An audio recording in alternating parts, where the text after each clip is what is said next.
Hello, কথা বলছেন না কেন?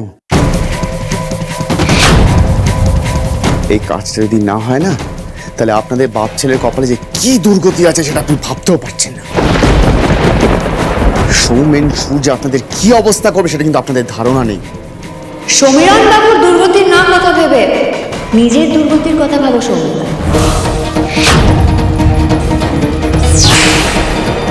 পিহু? হ্যাঁ সৌমেনদা, পিহু। তোমার প্ল্যান এইবারও ফেল সৌমেনদা। তোমার পাঠানো এই সমীরণ আর শোভন দুজনেই ধরা পড়ে গেছে। আমি একা নয়, গোটা বিয়ে বাড়ি তোমার কথা শুনতে পাচ্ছে সৌমেনদা। তুমি আবার ফেসে গেছো। আর এইবার তো তুমি নিজে মুখে স্বীকার করে নিলে যে এই সব কিছুর পেছনে আসলে তুমিই আছো। আমি তোমাকে বলেছিলাম না সৌমেনদা, পিহুকে হারানো অতটা সহজ নয়। তুমি যতবার আমার কাছের মানুষদের আঘাত করার চেষ্টা করবে, আমি ততবার ঢাল হয়ে ওদের আগলে রাখবো। তুমি জিততে পারবে না সৌমেনদা, তুমি কোনোদিনও জিততে পারবে না।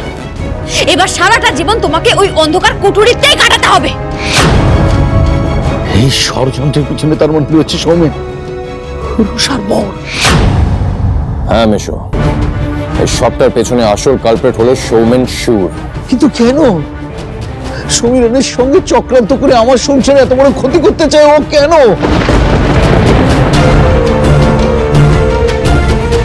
সমীরণ আর শোভন সৌমেন সুরের দুটো ভূতি, আর কিছু না। সৌমেনদা আমাদের সাথেও বিশ্বাসঘাতকতা করেছে। এত বছর ধরে আমার দিদির সাথে ভালোবাসার নাটক করে এসেছে। আর মিস বৃষ্টিবাড়ির এত বড় ক্ষতি করার চেষ্টা করেছে। আর সেই দিন আমি যখন বৃষ্টিবাড়িতে ছিলাম তখন আমার উপরে একটা অ্যাটাক হয়েছিল, আর তার পেছনে ছিল সৌমেন সুর। মিস বৃষ্টিবাড়ি শুধু অনুষ্কার নয়, আমাদের গোটা পরিবারকে সৌমেন সুরের মতো একজন ক্রিমিনালের থেকে বাঁচিয়েছে। তার আসল মুখোশ খুলে দিয়েছে সবার সামনে। আমরা তো সমস্ত কিচ্ছু জানতাম না, আমাদের কেন বলিসনি তুই?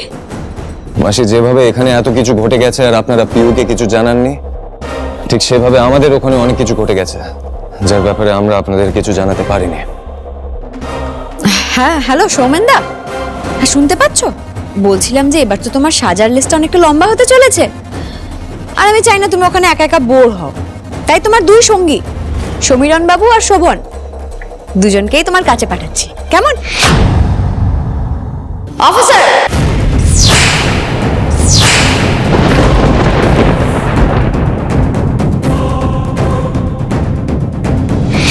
পিহু, তুমি এই খেলাটা জিততে পারো না।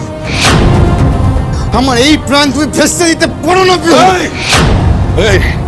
ফোন লকআপের মধ্যে তোমার কাছে ফোন কোথা থেকে এলো? হ্যাঁ, এই যে পুলিশ, বিরাট বাড়াবাড়ি করছো তুমি। বৃষ্টিবাড়িতে আমাদের বাড়ি থেকে ইউনিয়নের টাকাটা আসলে সৌমেনদাই চুরি করিয়েছিল, তার চেলা ঘোতনকে দিয়ে। কোহিনুর রাজবাড়িতে ঘোতনকে পুলিশ অ্যারেস্ট করে, কিন্তু তারপর কোনোভাবে ঘোতন পুলিশের চোখে ফাঁকি দিয়ে পালিয়ে যায়। সেদিন রাতে, যেদিন আমাদের বাড়ি থেকে 10 লক্ষ টাকা চুরি হয়েছিল, ঘোতনকে আমাদের বাড়ির পাশের রাস্তায় দেখা যায়।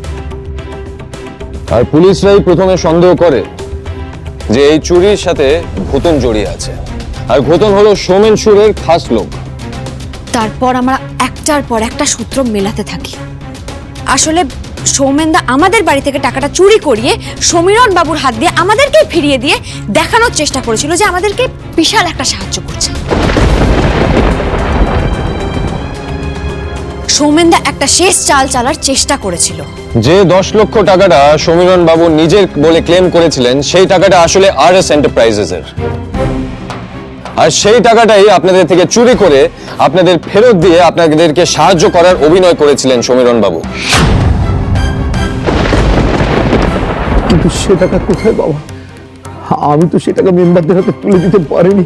মেশো, রিল্যাক্স, আপনি চিন্তা করবেন না। সেই টাকাটা আমার কাছে আছে, পিশু আমাকে ফেরত দিয়েছে, আর সেই টাকাটা আমি কালই ইউনিয়ন মেম্বারদের হাতে তুলে দেব। কিন্তু সৌমেন অনুষ্কার কেন ক্ষতি করতে চাইবে? আমার থেকে প্রতিশোধ নেওয়ার জন্য সৌমেনদা তোমাদের টার্গেট করেছিল মাসি। সৌমেনদা খুব ভালো করে জানতো আমার দুর্বলতা, আমার পরিবার, আমার ফ্যামিলি। অনুষ্কা আমার বোন, তাই অনুষ্কাকে এই বিয়ের ফাঁদে ফাঁসিয়ে সোজা দুবাই পাচার করার চেষ্টা করেছিল সৌমেনদা। আসলে এটাই তো সৌমেনদার ব্যবসা, নারী পাচার করা। কি বলছো মা পিকু? উনি ঠিক বলেছেন মেশো।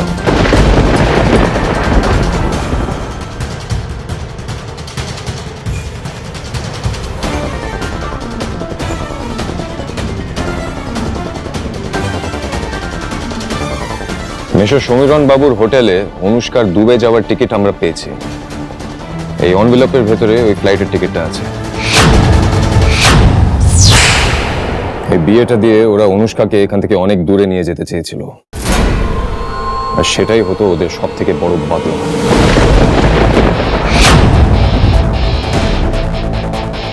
দেখুন অফিসার, অফিসার আমরা সত্যি কিছু জানি না, আমাদেরকে ফাঁসানো হচ্ছে।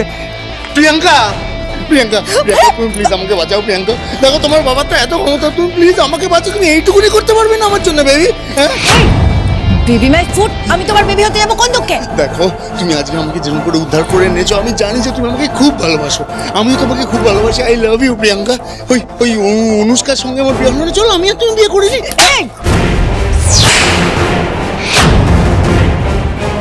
বেবি মাই ফুড, তোমাকে আমি ভালোবাসবো, বেরো এখান থেকে। আমি কিচ্ছু করিনি, প্লিজ আমাকে ছেড়ে দিন, আমি কিচ্ছু করিনি প্লিজ। এত বড় মিথ্যে কথা বললো আমাকে সমীরণ, এত বড় মিথ্যে কথা। আমি লোক চিনতে ভুল করলাম, আমার দোষীতে মেয়েটা এত বড় সর্বনাশ হয়ে যাচ্ছে। তুমি না, আসল দোষী তো আমি। আমি জানতাম অনুষ্কার মনের কথা, ওর ইচ্ছে কি আমি জানতাম। সব জেনে শুনেও আমি এরকম একটা আগুনের দিকে ওকে ঠেলে দিচ্ছিলাম। জানো মা, অনেক সময় না আমরা বাপ মায়েরা সন্তানের ভালো করতে চেয়েও আমরা ভালো করতে পারি, উল্টে তাদের অন্ধকারে ঠেলে দিই। আজকে বিয়েটা না আটকাতে মা, তাহলে আমি সারা জীবন নিজেকে ক্ষমা করতে পারি। এসব তুমি কি বলছো মেশো? তুমি ভাবলে কি করে আমি থাকতে এই পরিবারের উপর, তোমার উপর, অনুষ্কার উপর আমি কোনো আঁচড় আসতে দেব? আর এবার তো আমি একা ছিলাম না, আমার সাথে সৌমি ছিল, তানি ছিল, ঋত্বিক ছিল, আর সব থেকে বেশি যে ছিল সে হলো মিস্টার সেন।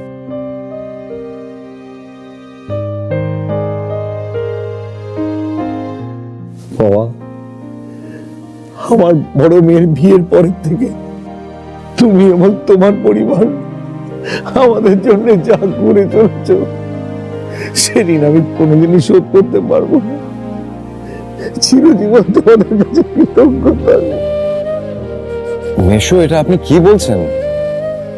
মিস বৃষ্টিবাড়ি আমাদের জন্য যা করেছেন তার কাছে এটুকু তো কিছুই না। মিস বৃষ্টিবাড়ি পুরো সেন পরিবারকে এত বড় একটা বিপদের হাত থেকে বাঁচিয়েছেন। আরে মেশো, বৌদি আমাদের সুপার ওম্যান। মেশো, আজ আপনাকে আমার কিছু বলার আছে। ঋত্বিক আমার ভাই, ও অনুষ্কাকে খুব ভালোবাসে মেশো, আর তাই আমরা দায়িত্ব নিয়ে ওদের এই বিয়েটা দিয়েছি। আর বিশ্বাস করুন মেশো, ওরা খুব ভালো থাকবে, আই প্রমিস ইউ। ঋত্বিক অনুষ্কার যোগ্য হওয়ার জন্য একটা বিজনেসও শুরু করেছে, আর সব থেকে বড় কথা, ওরা নিজেদের ভালোবাসার মানুষকে লাইফ পার্টনার হিসেবে পেয়েছে। আপনি প্লিজ এই বিয়েটা অ্যাকসেপ্ট করে নিন। আই প্রমিস ইউ, ওরা খুব ভালো থাকবে। আর দেখুন, ঋত্বিক আপনার কাছ থেকে লুকিয়ে কিছু করেনি, ওরা সেটা করতে চায়নি।